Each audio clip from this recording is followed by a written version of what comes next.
They walked past him every single day. Dozens of families, hundreds of people, all looking for the perfect dog to bring home. But when they got to his kennel, something made them stop, look away, and keep walking. He wasn't aggressive.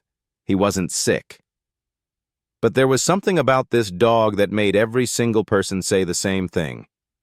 Not that one. Not that one. For 847 days, he watched family after family choose other dogs. Puppies, purebreds, dogs half his age. And every single night, he went to sleep alone in that cold concrete kennel, wondering what was wrong with him. Until one rainy Tuesday afternoon, when a man with tired eyes and worn-out shoes stopped at his cage. And unlike everyone else, he didn't walk away. He did something nobody had done in over 2 years. He read the tag on the dog's collar. What he discovered would change both their lives forever. But before we dive into this incredible story, if you believe every dog deserves a chance at love, hit that subscribe button and ring the notification bell. This is a story that needs to be heard. And stick around until the end, because what this man did next will restore your faith in humanity. Let me take you back to the Riverside County Animal Shelter in Southern California.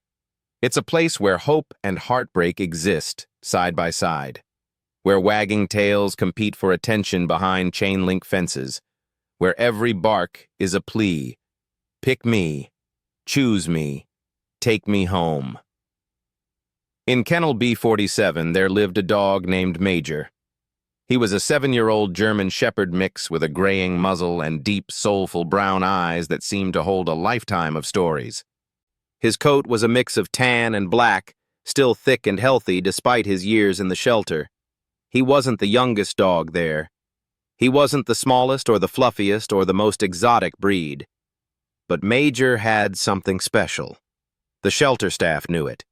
They saw it every day in the gentle way he pressed his nose against the fence when they walked by, the way his tail would wag hopefully every time footsteps approached, the way he'd sit patiently, as if he understood that good things come to those who wait.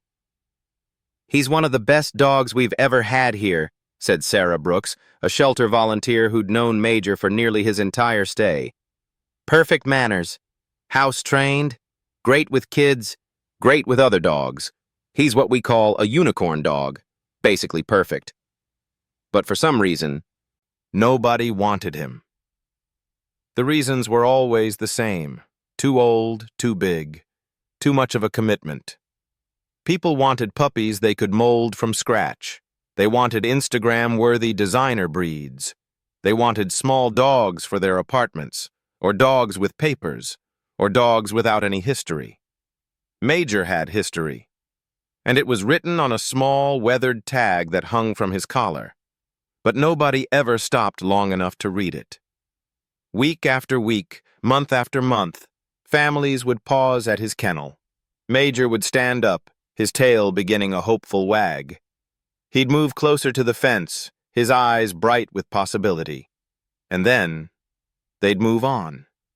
Sometimes with a sympathetic look, sometimes without even acknowledging he existed. "I've seen him get excited at least 100 times, Sarah said, her voice cracking slightly, "and I've watched his face fall 100 times when people walk away. It never gets easier to watch." The shelter did everything they could. They featured Major on social media. They reduced his adoption fee to almost nothing. They invited local news stations to film segments about senior dogs needing homes. Major's face appeared on flyers, websites, and adoption event banners. Nothing worked. As the months turned into years, something began to change in Major. Not his behavior. He remained the same gentle, patient soul.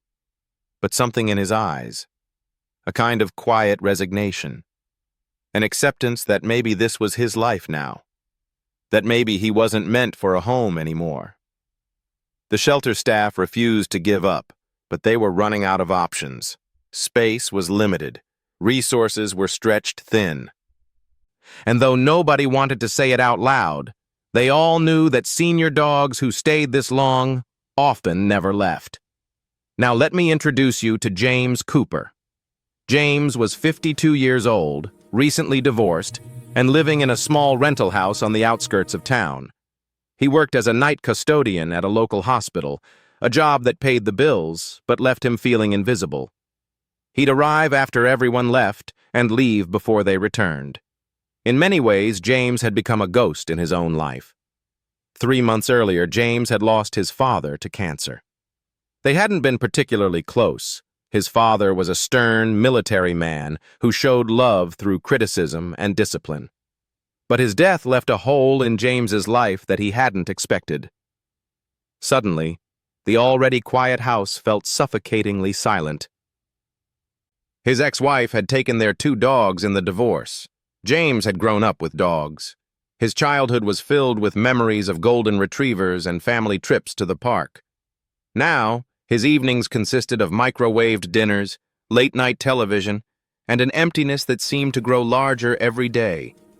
His therapist had suggested getting a pet. "Companionship," she'd said. "Something to care for. Something that needs you." James had resisted at first. What did he have to offer a dog? His house was small. His schedule was odd. He worked nights. He was barely keeping his own life together. How could he be responsible for another living being? But loneliness has a way of changing your mind. On a rainy Tuesday in November, the kind of day that feels gray right down to your bones, James found himself driving past the Riverside County Animal Shelter. He'd driven past it hundreds of times before, but today, on impulse, he pulled into the parking lot. The rain was coming down in sheets. James sat in his car for 10 minutes, hands on the steering wheel, wondering what he was doing here. He had no business adopting a dog. He had no business pretending he could provide a good home for anything. But something made him open the car door. Inside the shelter, the noise hit him like a wave. Dozens of dogs barking, whining, howling. The smell of disinfectant mixed with wet fur. Fluorescent lights humming overhead. It was overwhelming and heartbreaking all at once. A young volunteer named Marcus greeted him at the front desk. "First time here?" James nodded. "Just looking, I think." "Take your time," Marcus said with a knowing smile. "They all need looking at." James walked slowly through the kennels. Puppies tumbled over each other, desperate for attention. Young dogs jumped and spun. There were pit bulls with hopeful eyes, chihuahuas that trembled in the back corners, and countless mixed breeds of every size and color. And then he reached kennel B47. Major was lying down, his head resting on his paws, watching the rain through a small window near the ceiling. He didn't rush to the fence like the other dogs, didn't bark or jump. He simply turned his head slowly toward James, made eye contact, and waited. Something passed between them in that moment. A recognition, a understanding. 2 creatures who'd been overlooked by the world. James knelt down, getting closer to the fence. Major stood up slowly. There was a slight stiffness in his back legs, the kind that comes with age, and walked over. He sat down directly in front of James, separated only by the chain link, and simply looked at him. "Hey, buddy," James said softly.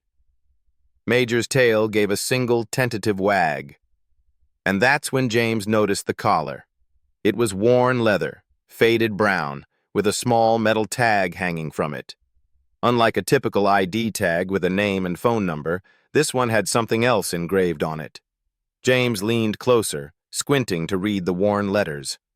The tag read, "I belonged to SGT Michael Torres, KIA Afghanistan 2019. Please love me like he did." James's breath caught in his throat. He read it again, making sure he understood correctly. This dog had belonged to a fallen soldier, a veteran who died serving his country. And somehow this magnificent, loyal animal had ended up here, in a shelter, rejected by everyone who passed by. "Can you tell me about this dog?" James called out, his voice rough with emotion. Sarah Brooks appeared, having overheard. When she saw James reading the tag, she came closer, her own eyes misty. "That's Major," she said. "He came to us almost 2.5 years ago. His owner, Sergeant Michael Torres, was killed in action in Afghanistan. Michael's family couldn't keep Major. They were struggling with their own grief and already had 3 dogs. So they brought him here, hoping he'd find a good home quickly." 2.5 years, James repeated, still staring at the tag. "Nobody wanted him?" Sarah shook her head. "People see old dog from a military family and make assumptions. They think he'll be too trained, too rigid, too much work. Or they just want something younger. Age discrimination doesn't just apply to people, apparently." "Can I meet him? Properly?" Sarah's face lit up. "Absolutely. Let me get you into one of our visiting rooms." 5 minutes later, James was sitting on a bench in a small room when Sarah brought Major in. The dog entered calmly, his eyes scanning the space before settling on James. Sarah unclipped his leash and stepped back. For a moment, neither James nor Major moved. They simply looked at each other. Then Major walked over, sat down directly in front of James, and placed one paw gently on James's knee. It wasn't a jump or a demand for attention. It was an offering. A gesture that said, "I'm here. I see you. I choose you too." James felt something break open inside his chest. He reached out and placed his hand on Major's head, running his fingers through the soft fur. Major leaned into the touch, closing his eyes, releasing a deep sigh that seemed to carry years of waiting. "How was he with his owner?" James asked, his voice thick. Sarah pulled out a folder she'd brought with her. "Michael Torres got Major as a puppy, trained him himself. They were inseparable. When Michael was deployed, Major would stay with Michael's mom. But you could tell he was waiting, always watching the door. When Michael came home on leave, Major would barely leave his side." She pulled out a photo from the folder. A young soldier in uniform kneeling next to a younger Major, both of them smiling at the camera. The love between them was palpable. "After Michael died," Sarah continued, "Major waited by the door for weeks. Michael's mother said it was one of the hardest things she'd ever witnessed. A dog mourning his best friend. Eventually they knew they couldn't give him what he needed, so they brought him here with that tag, hoping someone would understand what a special dog he was." James looked down at Major, who was now leaning against his legs, soaking up the contact like he'd been starved for it. "What are you thinking?" Sarah asked gently. James was quiet for a long moment. He thought about his small house, his odd hours, his barely held-together life, all the reasons why adopting a dog didn't make sense. But then he thought about loneliness, about being overlooked, about waiting for someone to see your worth, about second chances and new beginnings. He thought about a young soldier who'd loved this dog enough to make sure his memory was carried on that small metal tag. And he thought about how sometimes the things we need most don't make sense on paper. They just make sense in our hearts. "I'm thinking," James said slowly, looking up at Sarah with tears in his eyes, "that Major and I have been waiting for each other." The adoption process took 2 hours. Paperwork, questions, a brief home inspection scheduled for later that week. But Sarah, who'd seen hundreds of adoptions in her years at the shelter, knew this one was different.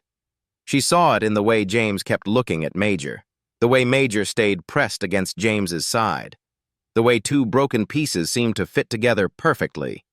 When it was time to leave, Sarah walked them to the car. The rain had stopped, and thin rays of sunlight were breaking through the clouds. "Take care of him," she said to James, her voice wavering. "I will," James promised. "We'll take care of each other." As they drove away from the shelter, James glanced in the rearview mirror. Major was sitting in the back seat, looking out the window at the world passing by. But he wasn't looking back at the shelter. He was looking forward. The first night was an adjustment. James had set up a dog bed in the corner of his bedroom, but around 2 a.m., he woke to find Major sitting beside the bed, looking at him with those soulful eyes. Can't sleep either, James whispered. He patted the bed. Major jumped up carefully, circled twice, and curled up at James's feet. For the first time in months, James fell into a deep, peaceful sleep. The weeks that followed brought changes to both their lives. James started waking up earlier to take Major on morning walks before work. The neighborhood that had felt so isolating suddenly became a community. Other dog owners stopped to chat. Kids asked to pet Major. An elderly woman named Mrs. Patterson, who lived 3 houses down, started inviting them in for coffee after their walks. James found himself looking forward to coming home. No more silence, no more emptiness. Just Major, waiting by the door with that gentle, patient expression, his tail wagging like James was the best thing that had ever happened to him. At work, James found himself smiling more, talking more. His supervisor noticed the change. "You seem different, Cooper. In a good way." "Got a dog," James said simply. "Changed my perspective." But the real transformation was harder to quantify. It was in the small moments, the way Major would rest his head on James's lap while he watched TV, the way they developed their own routines and rhythms, the way James started taking better care of himself because someone depended on him. One evening, about 2 months after the adoption, James was sitting on his porch with Major when Mrs. Patterson walked over. "I have something for you," she said, handing James an envelope. "My husband was Army, served in Vietnam. He passed 5 years ago, but he always said the best therapy he ever got was from his dog. I think he'd want you to have this." Inside was a small American flag and a note. "Thank you for honoring one of our own by loving his dog." James felt tears streaming down his face. He looked at Major, who was watching him with those wise, understanding eyes. "We're going to be okay," James whispered, scratching Major behind the ears. "Both of us. We're going to be more than okay." 6 months after James adopted Major, Sarah Brooks received an email with photos attached. It showed James and Major at a local park, both of them looking healthy and happy. James had lost weight. His smile was genuine. And Major looked like he'd found his purpose again. The email read, "Sarah, I wanted you to know that adopting Major was the best decision I ever made. People keep telling me I rescued him, but the truth is, he rescued me. He reminded me that being overlooked doesn't mean being worthless.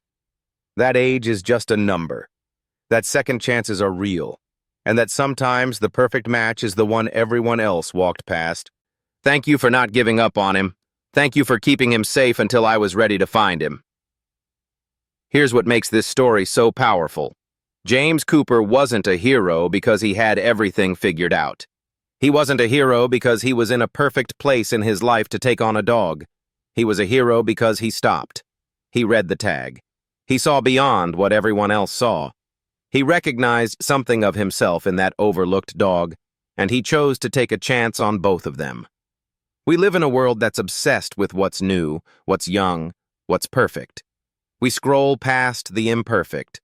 We overlook the old. We dismiss the complicated. But this story reminds us that sometimes the most profound connections happen when we slow down, when we look closer, when we read the tags that others ignore. Major wasn't rejected because he was a bad dog. He was rejected because people didn't take the time to see who he really was. And James wasn't lost because he was a bad person.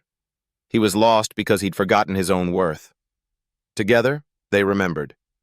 If this story touched your heart, I want you to do something for me. Share this video, not for views or likes, but because somewhere out there there's another Major waiting in a shelter, another senior dog who's perfect in every way except the number of years he's lived. And somewhere, there's another James, someone who feels invisible, who thinks they have nothing to offer, who's one decision away from changing their entire life. And maybe, just maybe, when these two souls find each other, they'll discover what James and Major learned, that being chosen is powerful, but choosing is even more powerful, that rescue goes both ways, and that love doesn't require perfection. It just requires showing up and reading the tag. Major lived with James for 5 beautiful years before crossing the Rainbow Bridge peacefully in his sleep. James was holding him. And on Major's final day, James whispered, "Thank you for waiting for me. Thank you for choosing me back." Now, James volunteers at the Riverside County Animal Shelter every weekend, advocating for senior dogs. He wears a name tag that reads, "I was saved by a dog named Major." Because heroes don't always wear capes. Sometimes they wear worn leather collars with tags that tell their stories. If you believe every dog deserves a chance at love, hit that like button. Subscribe if you're not already part of our family. And share this story with someone who needs to hear it. Thank you for watching. Give your pets an extra hug tonight. And remember, sometimes the best things in life are the ones everyone else walked past.